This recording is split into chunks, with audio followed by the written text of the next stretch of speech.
جنگ صفین میں جب جنگ تیز ہو رہی تھی، صبح کا وقت تھا، مولا عباس کا سن 12 یا 13 یا 14 برس کا سن ہے.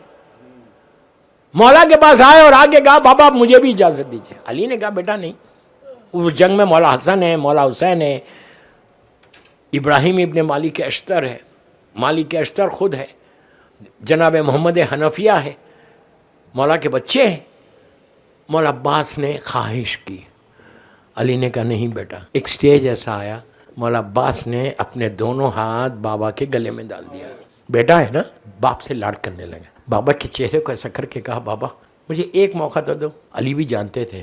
علی نے کہا اچھا بیٹا جاؤ. جب چلنے لگے تو مولا نے مولا عباس کو بلا کے یہاں چہرے پہ ایک کپڑا باندھ دیا باریک سا. کیوں باندھا؟ کہیں میرے بچے کو نظر نہ لگے، اور بھیج دیا. وہی انداز سے جنگ لڑی جیسے مولا نے لڑی تھی. ایک ایک کو مارتے تھے، بھاگنے والے کا پیچھا نہیں کرتے تھے.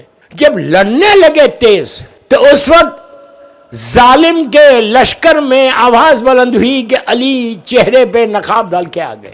جب یہ آواز بلند ہوئی، میں اس کو بہت شارٹ کر رہا، مولا خود میدان میں آ گئے. میدان میں آ کر لوگوں نے کہا علی تم تو پھر یہ کون ہے؟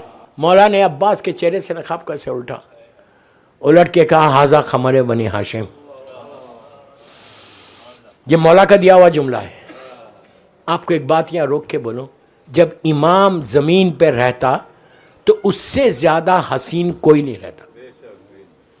امام سے بڑا حسین خوبصورت کوئی نہیں ہوتا. اس وقت صفین میں 3 امام موجود تھے. مولا تھے، مولا حسن تھے، مولا حسین تھے. تینوں اماموں کی موجودگی میں عباس کو خمر بنی ہاشم کہا گیا. بنی ہاشم کا چاند ہے، ایسا چاند کہ جس نے اطاعت میں اپنی پوری زندگی گزار دی. پہلے بابا کی، پھر بھائیوں کی، پھر کربلا میں مولا حسین کی. اطاعت کرتے کرتے وہ سٹیج آ گیا. اصل اطاعت کہاں؟ شب عاشور جب تلوار کو شارپ کر رہے تھے، سرخل کر رہے تھے، کرتے کرتے جناب علی اکبر اور جناب قاسم سے کہا بیٹا یہ جو فوج ہے نا، یہ آدھی فوج کو میں دیکھ لوں گا اور آدھی فوج کو تم لوگ دیکھنا. کیا جذبہ تھا لڑنے کا، کیا خواہش تھی لڑنے کی، لیکن اجازت نہیں ملی. سب جانتے کیوں نہیں ملی؟ حسین کی مصلحت. جب اذن کے لیے بار بار آ رہے تھے تو اس وقت اجازت جب نہیں ملی تو آخر میں عباس خیمے میں گئے اور سکینہ کو آغوش میں اٹھا لیا. اٹھا کر مولا حسین کے خیمے کی طرف آئے. حسین نے دور سے یہ منظر دیکھا کہ سکینہ چچا کی سفارش کرنے آ رہی. اب عباس سے کچھ نہیں کہا، سکینہ سے کہا کہ بیٹی آج چچا کی سفارش کر رہی ہو، کل تماچے لگیں گے تو چچا بہت یاد آئیں گے. اور وہی ہوا. ہر تماچے پہ سکینہ نے اپنے چچا کو پکارا ہے، ہر تماچے پہ. اطاعت دیکھو، بس ختم کر رہا، مسائل پہ آ گیا میں. سب سے اجازت لے کے مولا عباس آئے شہزادی کے خیمے میں. شہزادی کے سامنے سر کو جھکا کے بیٹھ گئے، ماں کی طرح احترام کرتے. ابھی رہن دے لائٹ. ماں کی طرح احترام کرتے تھے، سر جھکا کے بیٹھ گئے. جب سر جھکا کے بیٹھے تو شہزادی نے پوچھا کہ بھیا کیا چاہتے ہو؟ کہا مجھے میدان کی اجازت دیجیے. بس یہ سننا تھا. زینب نے اپنے بازوؤں کو دیکھا، عباس کے چہرے کو دیکھنے لگی. عباس نے کہا بی بی میں اذن لینے آیا ہوں. کبھی آپ اپنے بازوؤں کو دیکھتی ہیں، کبھی میرے چہرے کو. تو شہزادی نے کہا بھیا عباس، 21 رمضان کو بابا نے میرے بازوؤں کے بوسے لیے، تو اس وقت میں نے بابا سے پوچھا تھا کہ بابا کیوں بوسے لے رہے؟ تو کہا تھا کہ بیٹی ایک دن آئے گا تمہارے بازوؤں میں رسن باندھی جائے گی. اب بی بی کا جملہ سنو. کہا کہ عباس مجھے بابا کی بات پہ یقین تھا، لیکن سوچا کرتی تھی جس کے 18 بھائی ہوں اور عباس جیسا بھائی.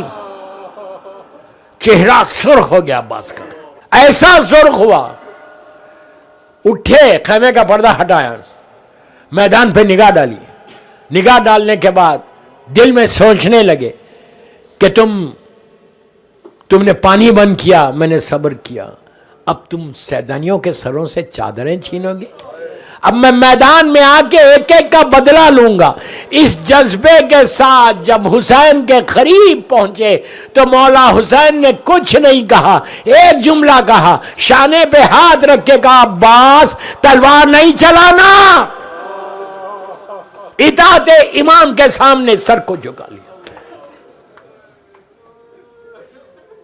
ایسے عباس کی بھتیجی کا نام سکینہ ہے. کتنا یاد آیا عباس. میں نے ابھی ایک جملہ بولا کہ ہر تماچے پہ سکینہ نے عباس کو یاد کیا, ہر تماچے پہ. دوستو, آج کی مجلس اس مظلوم بی بی کی ہے کہ جو اس کا واسطہ سب سے بڑا واسطہ ہے. جب تم پریشانیوں میں گھر جاؤ تو سکینہ کا واسطہ دے کر عباس سے مانگو, حسین سے مانگو. بی بی سکینہ کی ایک بہت چھوٹی سی نظر ہے, آپ ٹرائی کرنا اپنے اپنے گھروں میں. حسین کی یتیم بچی کی نظر, کوئی بڑی ایکسپینسو نہیں, ایک سفرہ بچھاؤ, ایک گلاس میں ٹھنڈا پانی رکھو اور سکینہ کو سلوات اور الحم اور سورہ کوثر اور سورہ توحید پڑھ کے ہدیہ کر دو.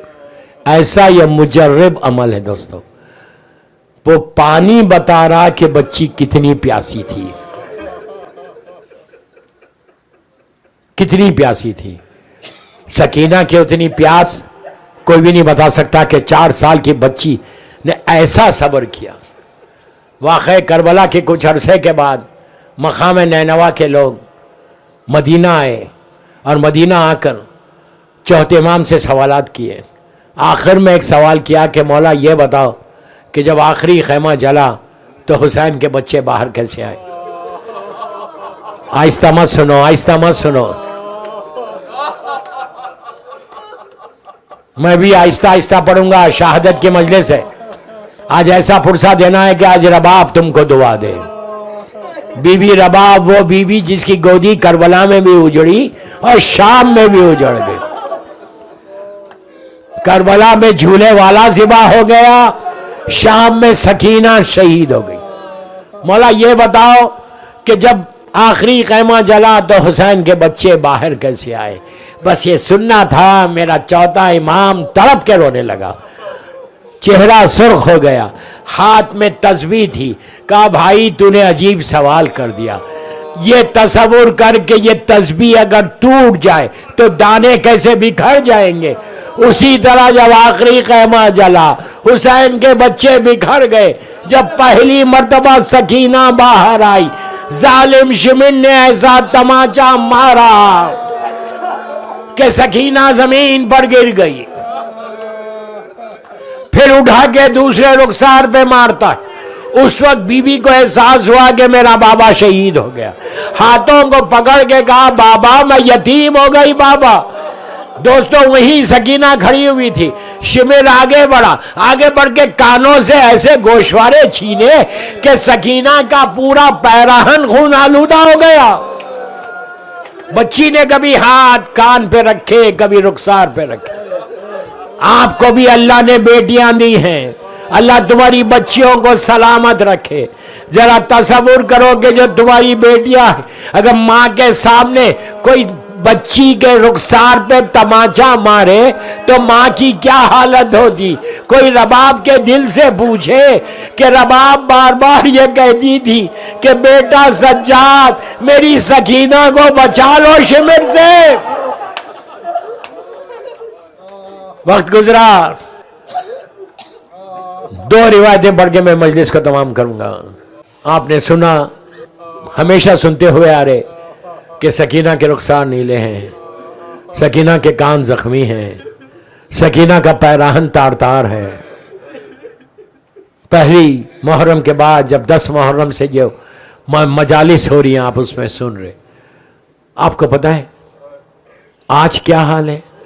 اللہ سیدانیوں کے روزوں کی حفاظت فرمائے. آج سے 200 سال یا 250 سال پرانا واقعہ ہے کہ آج جہاں بی بی سکینہ کی خبر مبارک ہے. اللہ ہم کو زیارت نصیب کرے. اس وقت علی ابن فاضل مازندرانی کا زمانہ, یہ وہی عالم دین ہے جو وادی السلام جو جزیرہ خضرہ جا کر امام سے ملاقات کی. سید زادہ ہے علی ابن فاضل مازندرانی. ان کا پیریڈ ہے. یہ سیریا میں تھے. ان کے خواب میں شہزادی سکینہ مکمل حجاب میں آئیں. یہ سید زادہ ہے. آ کے کہا کہ ہماری لحد میں پانی آ گیا, لحد سے ہماری میت کو نکال کے لحد کی تعمیر کی جائے. یہ کام گئے کہ میں اور حسین کی بچی کی لحد. اس وقت کے جو علماء تھے ان کے خواب میں بھی حکم ہوا, 4 سال کی بچی ہے. بار بار 3 دن تک جب حکم ہوا تو سب لوگ بیٹھے, خواتین بیٹھی, بیٹھ کے یہ سوچنے لگے کہ اب کیسا ہوگا. حکم ہو رہا میت کون نکالے گا, میت کون لے گا ہاتھ پہ. تو یہ سید زادے کو چنا گیا کہ تم اپنے ہاتھ میں گھنٹہ 2 گھنٹے 3 گھنٹے جتنی دیر تعمیر ہوتی رہے اپنے ہاتھ میں میت کو لے کے ڈھانا. بس دوستو ہر طرف خناتیں گھیری گئی. سید نے کہا کہ نہیں, میں حسین کی بچی کی میت ہاتھوں پہ ایسے نہیں لے سکتا. ہاتھ پہ کپڑا ڈالا گیا, کہا کپڑا ڈال دو. کہا میری آنکھ پہ کپڑا باندھ دو, میں میت کو نہیں دیکھ سکتا.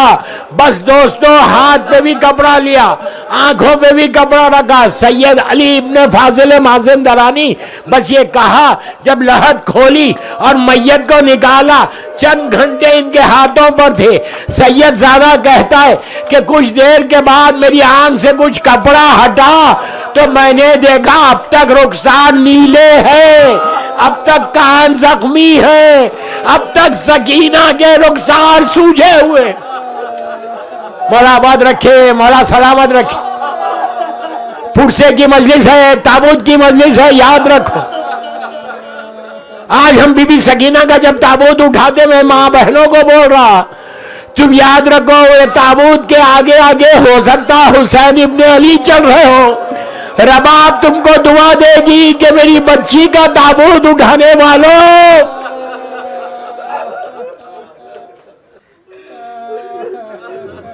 کربلا سے کوفہ, کوفے سے شام یہ قافلہ پہنچا. میں نے کتنی آسانی سے کہہ دیا کہ شام قافلہ پہنچ گیا.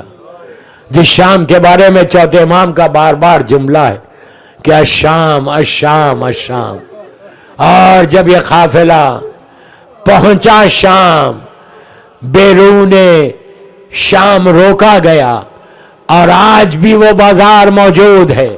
جب بازار ختم ہوتا تو وہاں پہ ایک دروازہ ہے جس کو باب السات کہتے ہیں. اللہ ہم کو زیارت نصیب کرے. میں سارے سننے والوں کو بول رہا کہ اگر موقع ملے اور تم جاؤ تو باب السات کے پاس ٹھہرنا اور اس لمحے کو یاد کرنا کہ یہ وہی دروازہ ہے کہ جہاں زینب 12 گھنٹے تک. آہستہ مت رو, آہستہ مت رو. آج آپ کو کوئی تماچا نہیں مار رہا, یہ اس بچی کا ذکر ہے کہ جو ہائے حسین کہتی تھی تو تماچے پڑتے تھے. تکلف سے مت رو, تکلف سے مت رو. قافلہ روکا گیا, ساری سیدانیاں وہیں کھڑی ہوئی ہیں. کیوں روکا گیا تھا؟ یزید کے دربار کو سجایا جا رہا تھا. ظالم علی کی بیٹی 12 گھنٹے تک ٹھہری رہی. میں نے کہہ دیا آپ نے سن لیا, میں نے کہہ دیا آپ نے سن لیا. دوستو جب جانے کا موقع آیا, شمن نے آگے بڑھ کے چوتھے امام سے کہا کہ سیدانیوں کو لے کے دربار میں چلو. زینب نے جب دربار پہ نگاہ ڈالی تو کہا میں دربار میں نہیں جاؤں گی. بی بی بیٹھ گئی تو ساری بیویاں بیٹھ گئیں. شمن تازیانہ لے کے چوتھے امام کے پاس آیا اور آگے کہا سید سجاد اپنی بھوبی سے کہو کہ دربار میں چلے. عزیزو میرا امام تو کو زنجیر کو سنبھالا ہوا آیا اور آگے یہ نہیں کہا کہ بھوپی اماں دربار میں چلیے, بلکہ یہ کہا بھوپی اماں بابا کے سر کی طرف دیکھیے. اب جو زینب نے نگاہ اٹھائی, حسین کی آنکھوں میں آنسو تھے. زینب نے تڑپ کے کہا بھیا رو مت بھیا, میں دربار میں جاؤں گی. نجف کا روک کر کے کہا کہ بابا آپ نے وعدہ کیا تھا, بابا آ کے اپنی بیٹی کی مدد کرو. قافلہ دربار میں پہنچ گیا. بس میں آخری حصے پہ آ گیا. 3-4 منٹ یا 2-3 منٹ میں مجلس ختم کر رہا. جب قافلہ دربار میں پہنچا